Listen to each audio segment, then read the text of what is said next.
helicopter doesn't fly. It beats the air into submission. It's a weapon of war, an agent of mercy. The most versatile flying machine ever created. A miracle of engineering that can take us virtually anywhere and bring us back alive. But sometimes the air strikes back, hard and fast and deadly. Now there's a new breed of helicopter, built for the 21st century. Some call them supercopters, and this is one of the best. The Augusta-Westland EH-101. How does this mechanical marvel defy gravity and rule the sky?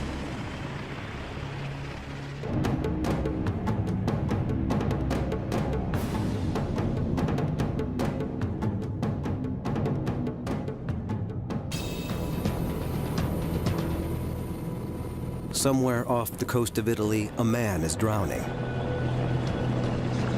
One of the most advanced helicopters ever built is racing to his rescue. The Augusta-Westland EH-101.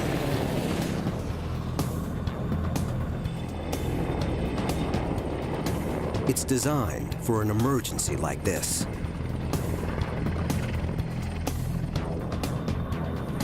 Its rotor blades are revolutionary. They're driven by 3 of the most sophisticated engines ever made. And it's huge, almost 75 feet from nose to tail, and tipping the scales at 15 tons. A giant that can range 900 miles out into the open sea at a top speed of almost 200 miles an hour.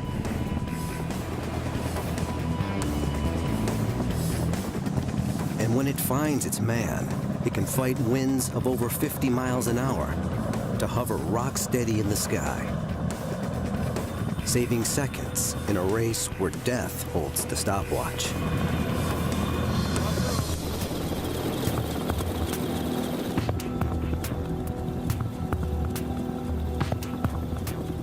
To the Italian Navy's Flying Shark Squadron, it's a deadly serious training mission.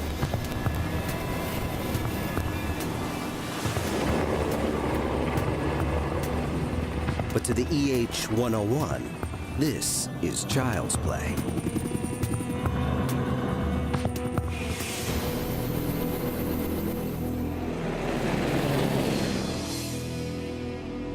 It's one of the new generation supercopters that are taking our 21st century skies by storm.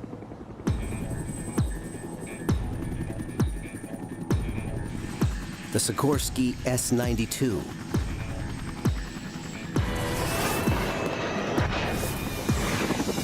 NH Industries NH-90, and the Augusta-Westland EH-101.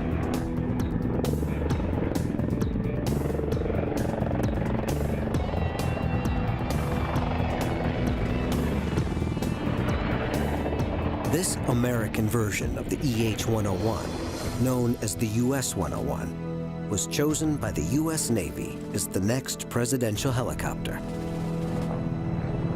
Designated Marine One, creating the Oval Office in the sky will be a joint venture of 3 firms: Augusta-Westland, Bell Helicopters, and Lockheed Martin. It will truly be a supercopter.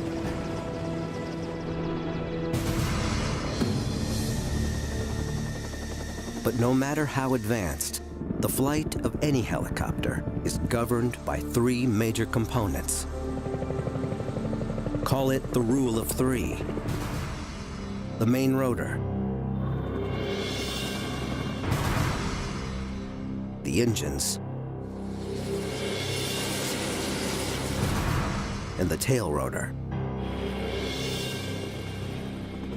3 components that have to work together for a helicopter to fly.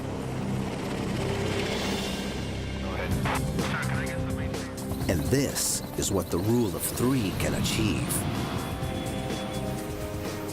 The EH-101 moves through the air like a hummingbird.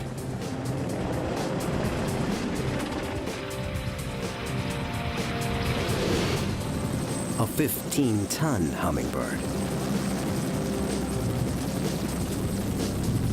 It's precisely because helicopters like the EH-101 can do what no other aircraft can do, can go where no other aircraft can go, can reach places we can reach by no other means, that we've come to depend on them. But when even one component in the rule of three fails, flying machines can become killing machines.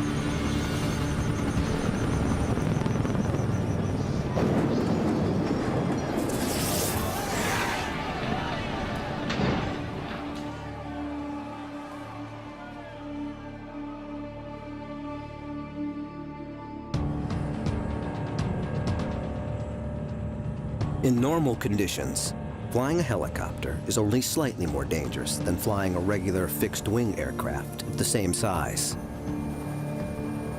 But we did not create the helicopter for the easy jobs of flight. It was made to operate in the outer envelope of risk.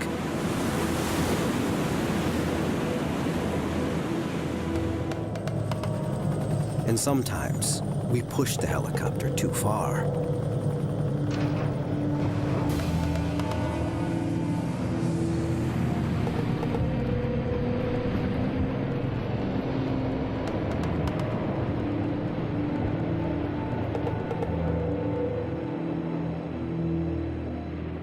The simple but mysterious truth is that the helicopter is a flying machine that doesn't want to fly. That it flies at all is close to a mechanical miracle. A helicopter sitting on the ground is actually more capable of beating itself to death by rolling over and the blades thrashing around in the air than it is of actually flying. The first component in the helicopter's rule of three is its main rotor.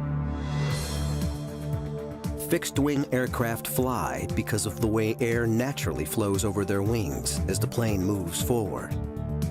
They are literally pulled through the air. A helicopter's rotors act like spinning wings. As air moves through them, the rotors lift it up, tugging the bird into the sky.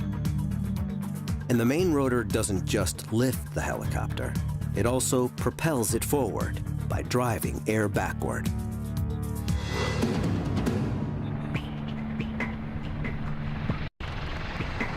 Every second the EH-101 is in flight, its massive main rotor is shoving up to 45 tons of air out of its way. 15 tons of aircraft, suspended from 5 spinning wings. The EH-101's main rotor is an engineering miracle that took decades to perfect. But the story of the rotor is about more than engineering. It's an invention that has changed history. The rotor would come of age in a time of war. And our skies would never be the same.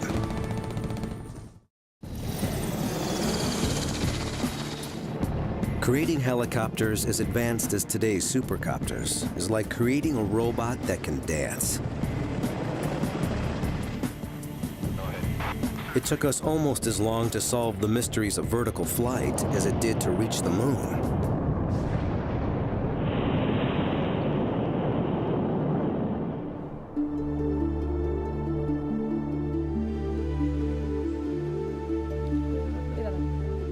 In 15th century Renaissance Italy, Leonardo da Vinci imagined a flying machine that would twist its way up into the heavens, like a screw turning through wood. But the scientific trail to today's supercopters wouldn't involve a screw, but a whirling rotor blade. It's the first and most important component of the rule of three that governs all helicopter flight. Early rotor blades were made of wood, spinning airfoils that achieved lift, but not much more. But over decades of development, rotors became more versatile and more robust, finally propelling the helicopter from the sidelines of flight to the center stage of conflict. A conflict that would last 20 years and involve 3 million American soldiers. The Vietnam War. But it wasn't until the Vietnam War that the helicopter came of age. That's when there were hundreds, if not thousands, of helicopters deployed in one battle zone. Dominating the skies of the Vietnam War was Bell Helicopter's UH-1 Huey. It was the world's first supercopter, the first U.S. military helicopter powered by a jet turbine engine, with perhaps the strongest rotor blades in existence. The first time I ever sat in a Huey helicopter and pulled the stick, it was like it fell up. It just had this sudden power up. It was an amazing thing.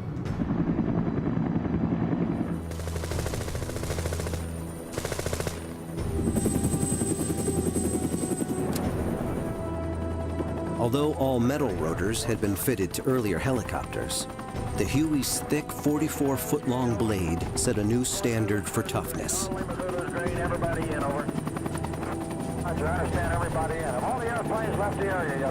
They could take small arms fire from any conceivable direction and usually survive quite well.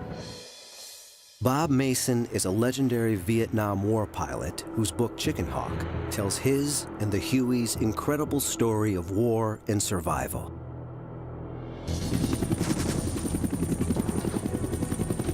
I remember one time I had to be the last ship out, so I had to take everybody with me.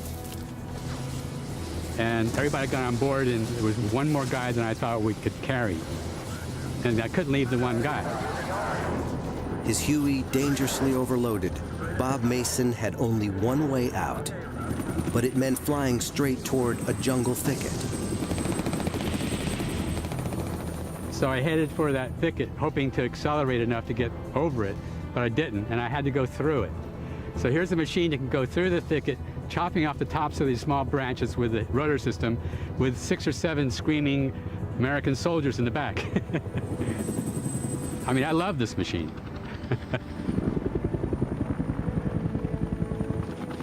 If the Huey was the supercopter of the 20th century, the EH-101 is chasing that title into the 21st. And just like the Vietnam-era Huey, this supercopter's main rotor blade is a primary reason for its success. But while the Huey's rotors were all metal, the core of the EH-101's blades is paper.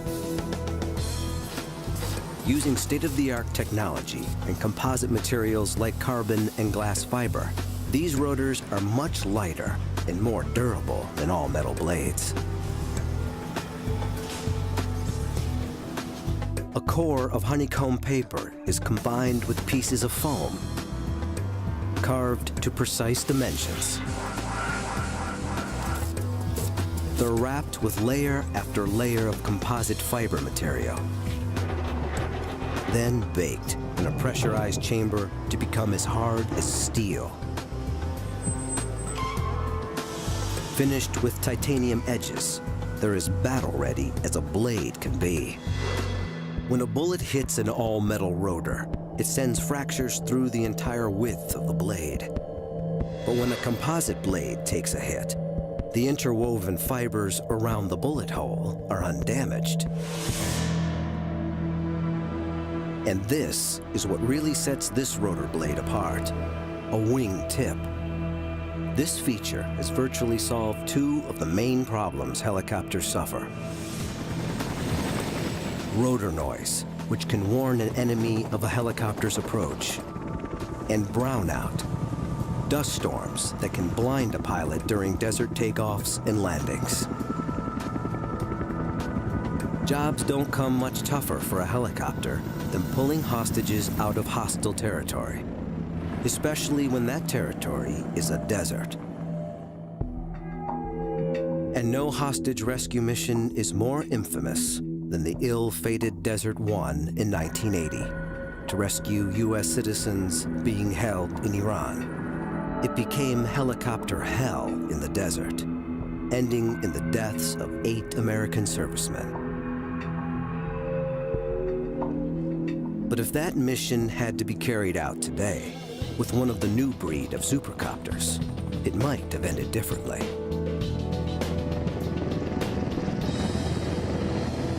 One of a helicopter's greatest handicaps during a rescue operation like Desert One is the noise made by its rotors.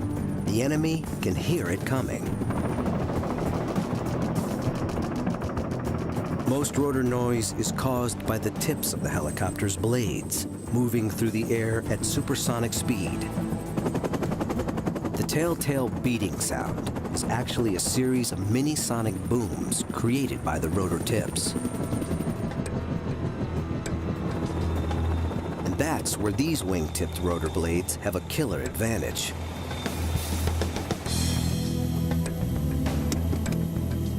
Their wing shape allows the rotor tips to spin more slowly and yet still achieve the same lift and thrust.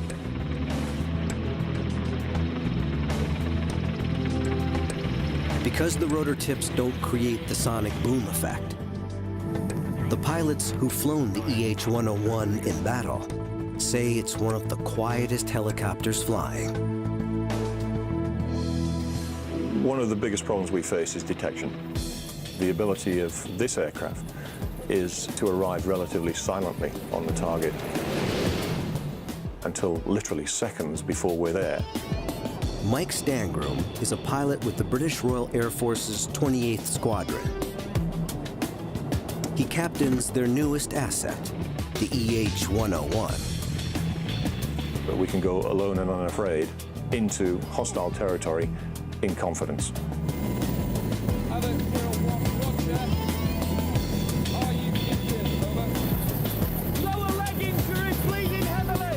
The men of the 28th Squadron train relentlessly for rescue missions behind enemy lines.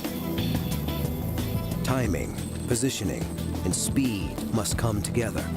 Most of all, it's stealth that's the key to the success or failure of the mission. The end game is what our job is all about, and there may be enemy on the scene. It might be a hot target. If the enemy hears them coming, the landing might not just be hot, but fatal.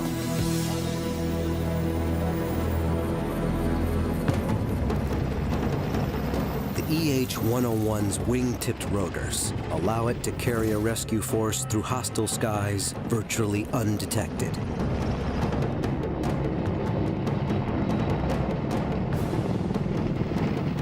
Giving them the advantage of surprise in a game of life and death.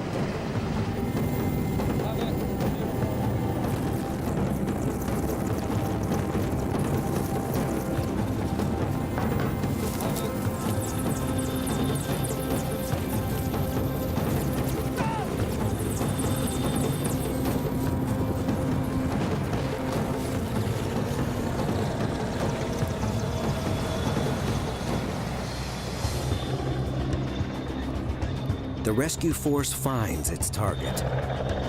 Hello, Rapier 1, this is Havoc 01, radio check, over. And calls the lead EH-101 in for the extraction. Havoc 01, okay. Packaging casualty. Guys, 1 minute.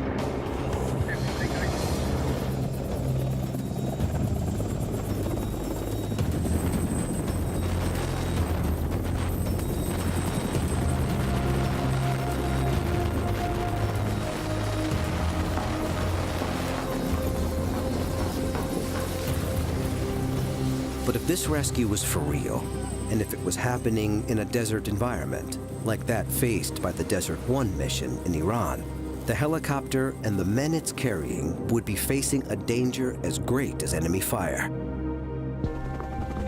Sandstorms created by the rotor blades, called brownouts, which can blind pilots on takeoff and landing, are a major cause of helicopter crashes.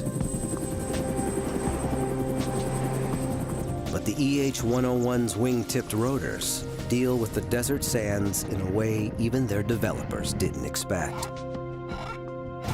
Unlike other rotor blades, the wingtips focus the main force of their downwash at the outside edge of what's called the rotor disc, carving a window of clear air through the brownout.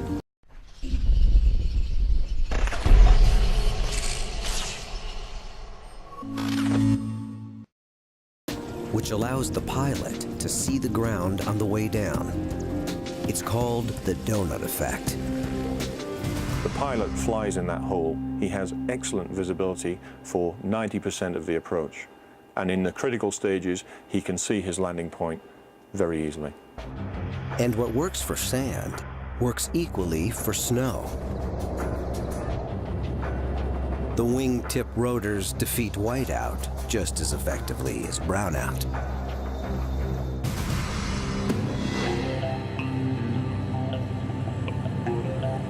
But however advanced the EH-101's rotor might be, it would be nothing without what's under the hood and on its tail. Without a powerful engine and a tail rotor to control its movement, no helicopter can survive. The rule of three pits physics against the forces of nature. And when the parts all work together, a helicopter can do things even Leonardo couldn't predict.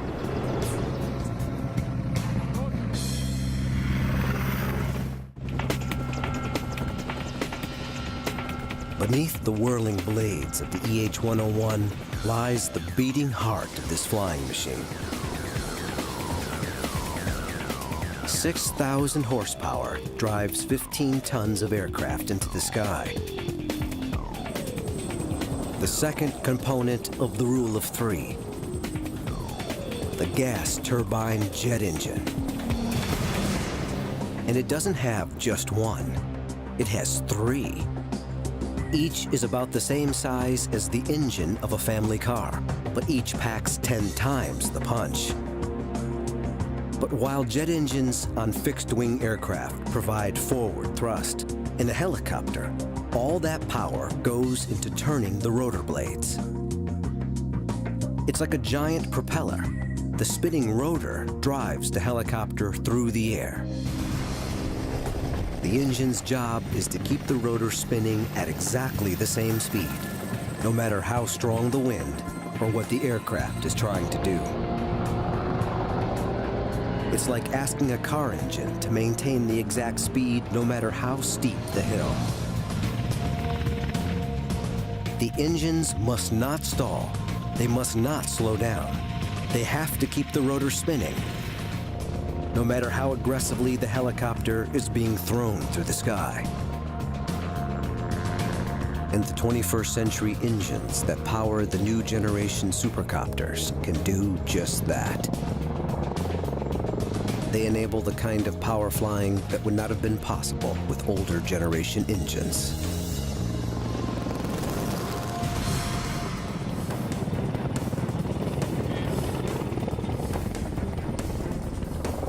The Royal Air Force's 28th Squadron is on a training mission.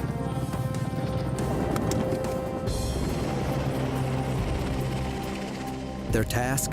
To stalk and intercept a speeding car. These men are playing the role of escaping terrorists. Positioning high above, the EH-101s drop into a near vertical dive. They swoop in, a mere 50 feet off the ground, traveling at nearly 200 miles an hour.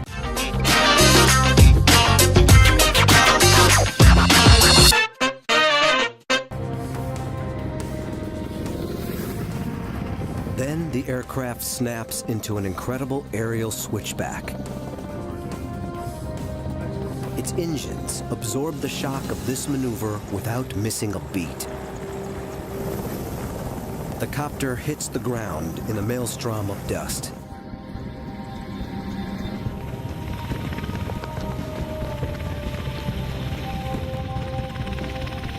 This is shock and awe, helicopter style. Designed to terrify and confuse the targets of the intercept and allow their capture and arrest by the Special Forces troops who storm from the belly of the beast.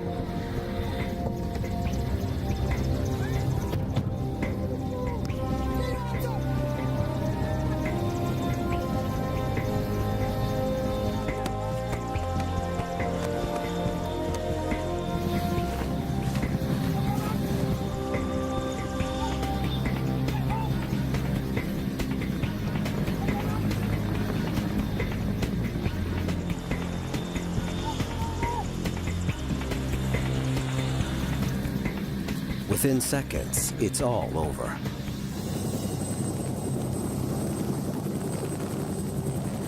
All that's left is an empty car and an empty sky.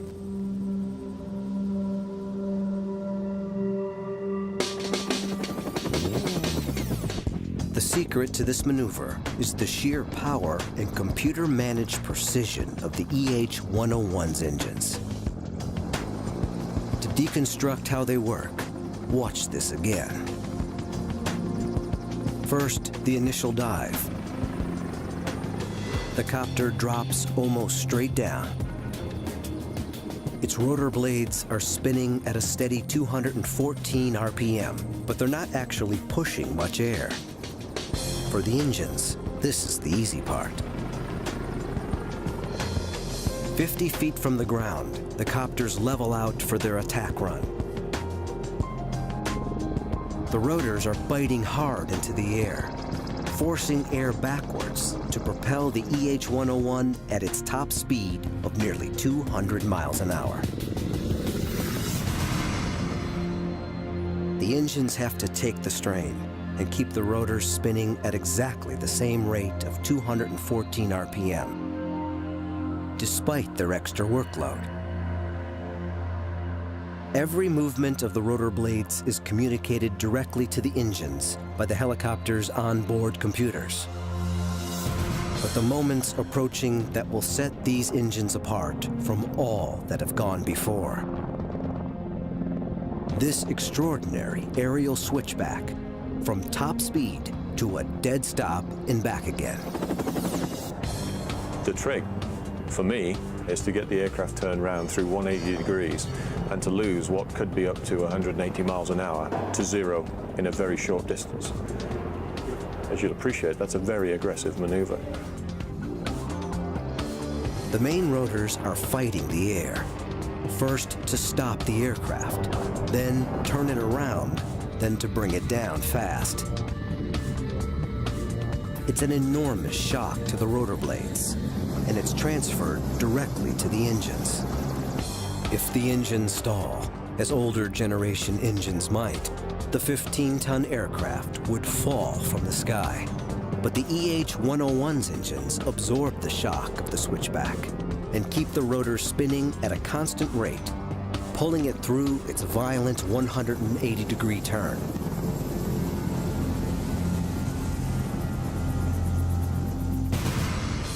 And in the event that one of the EH-101's engines is shot out or fails, its onboard computers will alert the remaining two engines to make up the power difference and allow the aircraft not only to continue flying, but to continue with its mission.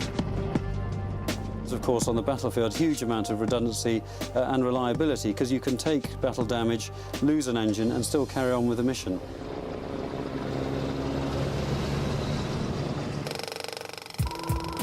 Most of the weight early helicopters were actually lifting was the weight of their heavy and underpowered piston engines.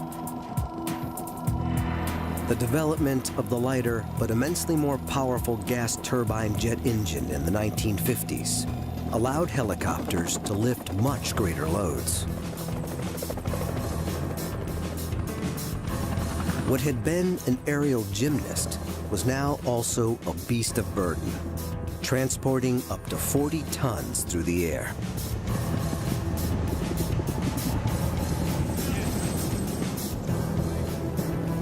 And while the EH-101 is not designed to be a heavyweight lifter, it can still carry a truck. or pack 50 evacuees into its cargo area. And most importantly, its 3 computer-controlled engines allow it to hover rock solid in winds over 50 miles an hour. It's a critical advantage when an entire squad of troops needs to be delivered quickly to a battlefield.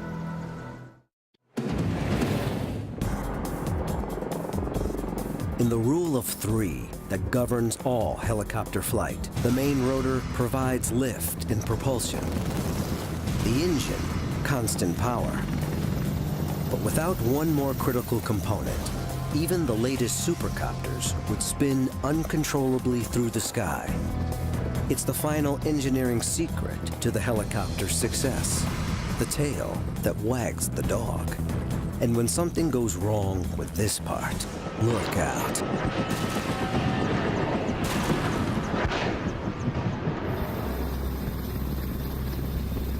Heavy weather, high-octane jet fuel, and a 15-ton helicopter hovering above the deck of a warship at sea.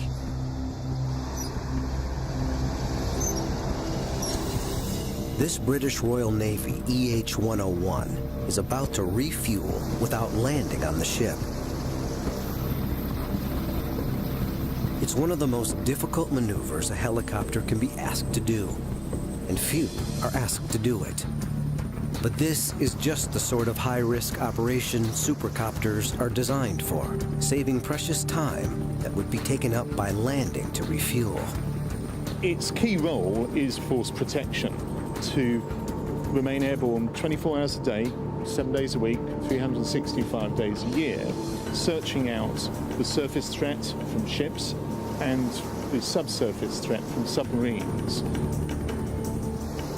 During this refueling, the EH-101 maintains a precisely controlled hover.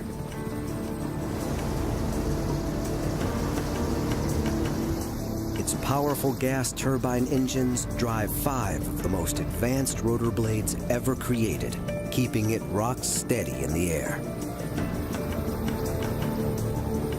But guiding it closer and closer to the ship and the waiting fuel line is the third component in the rule of 3 that governs all helicopter flight.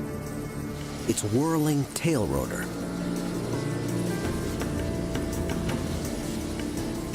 "5,000 tons of ship, 15 tons of helicopter are now connected by a hose full of volatile aviation fuel. There's no margin of error.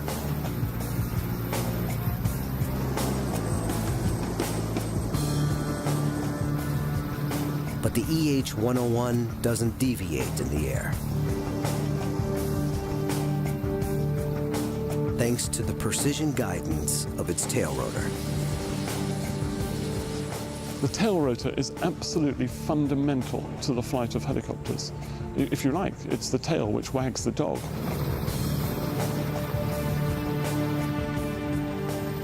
Fueled up, the EH-101 banks away on a mission that will test one of the primary combat roles it was designed for: hunting and destroying enemy submarines. The EH-101 finds and tracks the sub with its sophisticated and highly classified onboard sonar.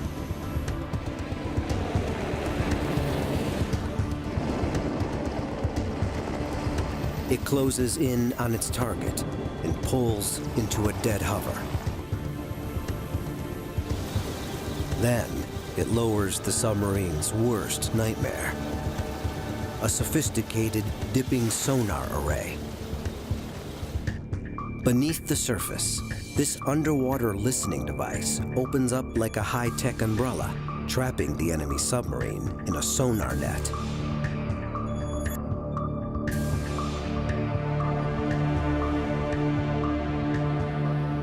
If this war game were for real, the sub would be cornered and facing a potentially deadly attack. Targeted by one of the EH-101's 4 Stingray homing torpedoes. It can also carry sophisticated depth charges, as well as sea-skimming anti-ship missiles to take out enemy ships. But to win this game of war, the EH-101 has relied on its tail rotor to steer it through the sky. It's the tail rotor's job to counter and control the powerful rotational force generated by the EH-101's main rotor blades. The main rotor wants to spin the body of the helicopter one way. The tail rotor forces air in the opposite direction.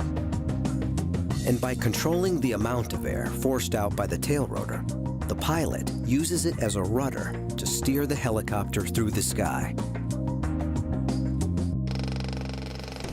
Of all the hurdles early helicopter designers had to overcome, stopping the aircraft from spinning around its main rotor was perhaps the most difficult. Double rotors spinning in opposite directions was the first solution. Then came the twin rotor system, with the spin of each set of rotor blades canceling out the other.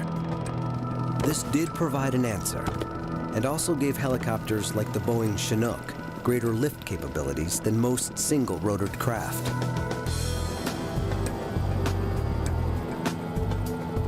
But it was the development of the tail rotor concept that finally gave the helicopter its unique agility in the air. We can choose which direction we want to go, when we want to go, at the rate we want to go. It's a David and Goliath dance between tail and main rotors. But losing a tail rotor is every helicopter pilot's worst-case scenario. One of the things that pilots fear most is losing tail rotor control, or tail rotor authority as it's called.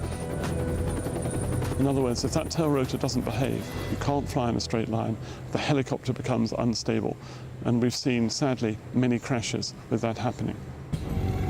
When difficult rescues or evacuations are being attempted on uneven terrain, the tail rotor is especially vulnerable. Of the three components that keep a helicopter in the air, it's the one that usually comes closest to the ground.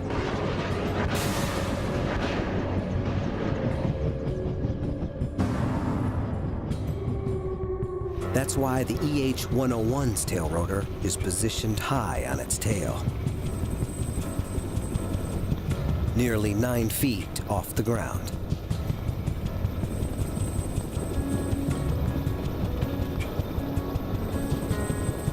As every experienced pilot knows, lose tail rotor control, even momentarily, and you can easily lose your aircraft, and probably your life. As the helicopter spins off on a one-way trip to catastrophe.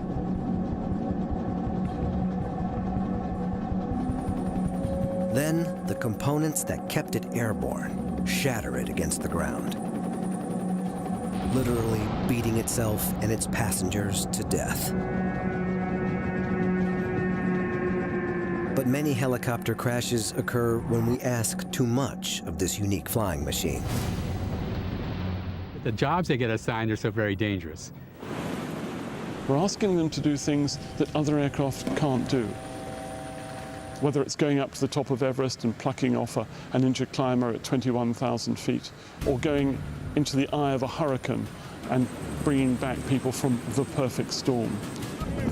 Helicopters can save lives, and you can get them to hospital faster than any other means. We put helicopters into extreme situations for the simple reason that nothing else can do the job. Helicopters can punch a hole in a hurricane and rescue men and women who would otherwise be condemned. Helicopters can take the fight against a forest fire to the very heart of the inferno, an aerial assault by water where no man or machine dare go. And as an air ambulance, a rapid response agent of mercy, when minutes, even seconds, can mean the difference between life and death. the helicopter is the undisputed champion of the injured and the sick.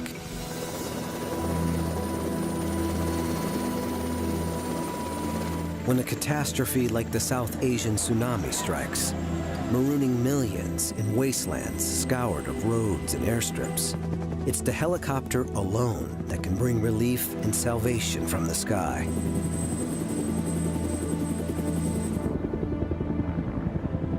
This was one of the greatest airlifts in history.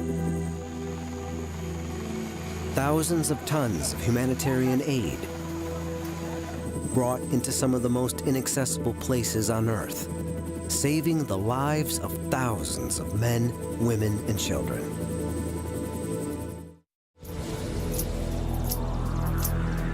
The latest generation of supercopters, like the EH-101, are pushing the boundaries of vertical flight. But there's still one component that makes all of it possible: the human in the driver's seat. Mastering a helicopter's movement through the air takes both hands, both feet, and supreme confidence.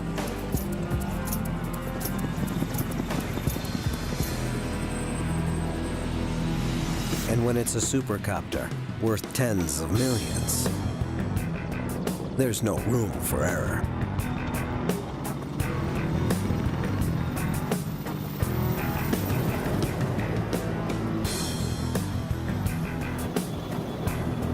Few things are more difficult than controlling a helicopter in the sky. Go ahead. Sir, can I get something?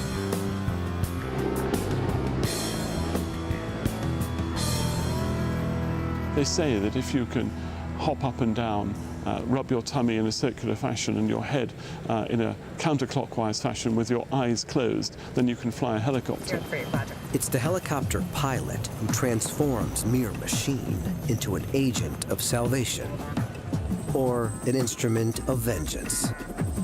The rule of three, main rotor, gas turbine engine, and tail rotor allows the helicopter to fly.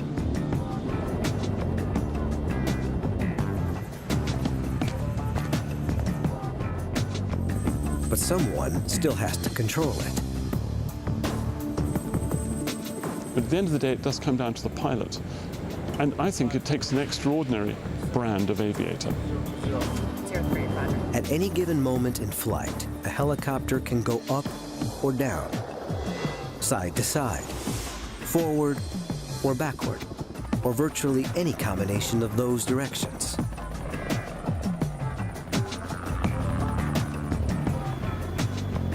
It takes exceptional coordination and concentration just to keep a helicopter in the air.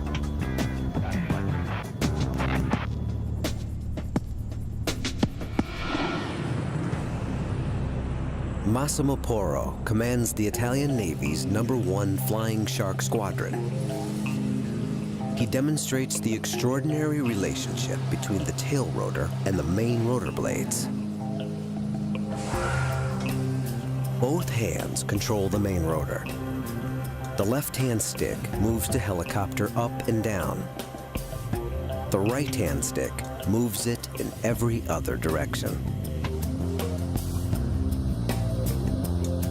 Both feet control the tail rotor, changing the angle of the rotor blades to point the aircraft where the pilot wants. E poi abbiamo I pedali che servono per... We have the pedals, which move the blades of the tail rotor to oppose the torque of the main rotor. nei comandi di volo, la reazione This allows us to steer the helicopter in the direction we want. di quello che si vuole ottenere. Il coordinamento fra I vari... But it has to be done in a very coordinated way, because compared to a fixed-wing aircraft, the helicopter is inherently unstable. un pilota di un aereo convenzionale. But when we master the helicopter's rule of three, there are few sights more breathtaking. It was like strapping on a costume in the morning that would allow me to do superhuman things. You weren't flying anymore, you were the machine.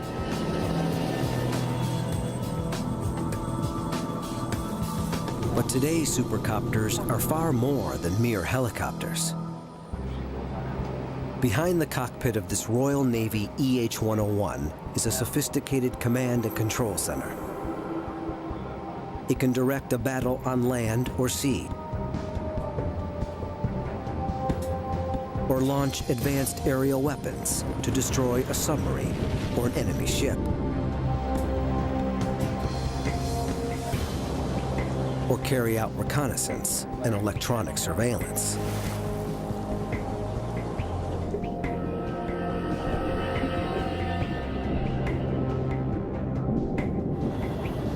And today's supercopters are so technologically advanced, they can actually fly themselves. The EH-101's powerful onboard computers drive one of the most sophisticated autopilot systems ever put in an aircraft. The autopilot can even put this 15-ton aircraft into a hover at 40 feet and keep alongside a moving ship at sea without the pilot ever needing to touch the controls. In combat, the autopilot can do much of the actual flying, while the pilot focuses on the mission objectives. But ultimately, a human still has to be the mind of the machine.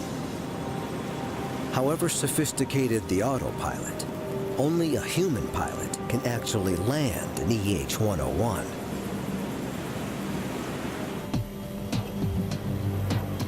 Which is why they have their own virtual world to train in.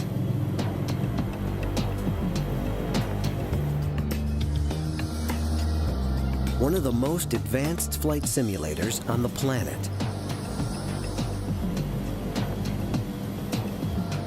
Inside this 24-foot steel sphere is an exact EH-101 cockpit, complete with high-fidelity graphics. The helicopter's movements in flight are precisely mimicked by computer-controlled hydraulics. The fear element is there, trust me, close to the ship, and you're flying that last half-mile approach to a flight deck at night in filthy weather, and the ship is pitching and rolling, and you're on minimum tactical lighting. I've certainly been seriously scared in helicopter simulators because they are so real, and walked out of the cockpit white and shaking, I suspect, if the truth be known. It cost around $5 million to equip a single pilot with the skills required to fly out of this high-fidelity computer game into the real world. But when the aircraft you're flying is worth $100 million, you can't afford to let it down.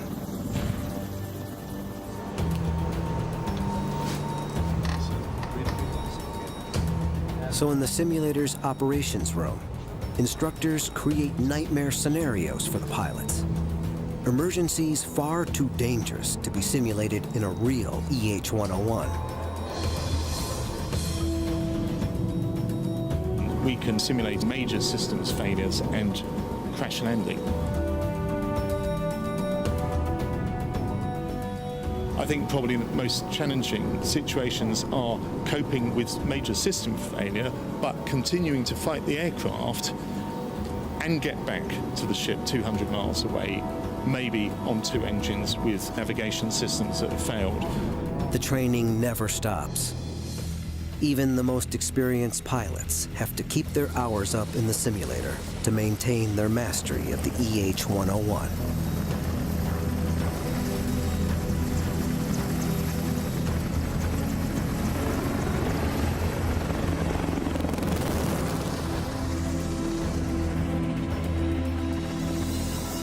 They consider themselves not so much elite as lucky. The father of the helicopter, Leonardo da Vinci, would love to fly this helicopter. You could just see him saying, well, I told you so. 500 years ago, I told you we could do this. And here it is, the ultimate helicopter.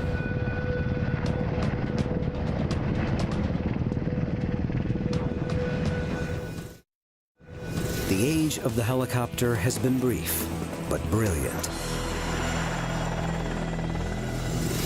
In war and peace, and tragedy.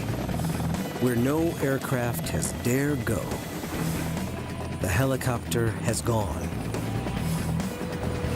And now, the science of vertical flight has reached perhaps its finest expression.